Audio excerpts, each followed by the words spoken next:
चलिए बच्चों, आपके स्क्रीन पर दूसरा सबसे इम्पोर्टेंट क्वेश्चन है जो इस बार पेपर में आ सकता है। क्या कह रहा है क्वेश्चन? कह रहा है सिद्ध कीजिए कि 5 + √3 एक अपरिमेय संख्या है। तो ये सिद्ध करने के लिए हम इसको परिमेय मानेंगे। ठीक है, माना कि r बराबर 5 + √3 एक परिमेय संख्या है।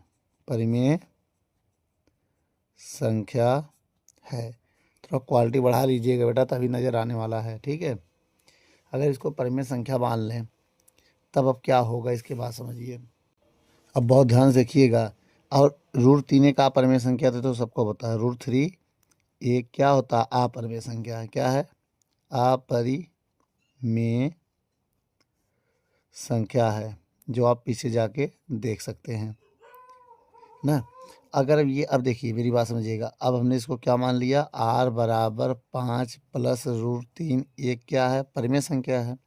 अब अगर हम यहाँ पर 5 को इधर ले आए, 5 को इधर ले आए तो r - 5 बराबर √3 हो जाएगा। कितना हो जाएगा? √3। अब सबको पता r हमने क्या माना है? परिमेय संख्या। परिमेय संख्या मान लिया है।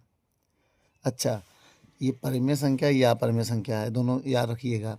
अच्छा, ये बताइए, अगर r परिमेय है तो r में कुछ भी जोड़ें कुछ भी घटाएं वो परिमेय ही रहेगा। अगर मान लिया r से हमने 5 घटा दिया, ये भी परिमेय संख्या है।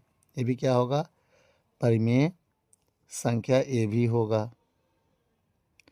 अब ये बताइएगा, अब ये मेरा है परिमेय संख्या। क्या है ये? परिमेय संख्या। बहुत ध्यान से देखिएगा, ये है परिमेय संख्या,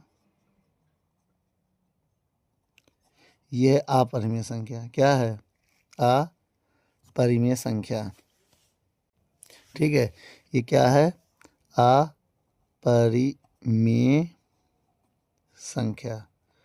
तो मेरे कहने की ये मतलब है, परिमेय संख्या अपरिमेय संख्या के बराबर नहीं होता है। फिर सुन लो, जो परिमेय संख्या होता है ना, परिमेय संख्या अपरिमेय संख्या के बराबर नहीं हो सकता। परिमेय संख्या अपरिमेय संख्या के बराबर नहीं होती है। ठीक है, इसका मतलब r - 5 जो है नॉट इक्वल √3, इसलिए नहीं हो सकती। समझ में आया? अतः अब यहाँ लिख देना, अतः 5 + √3 एक अपरिमेय संख्या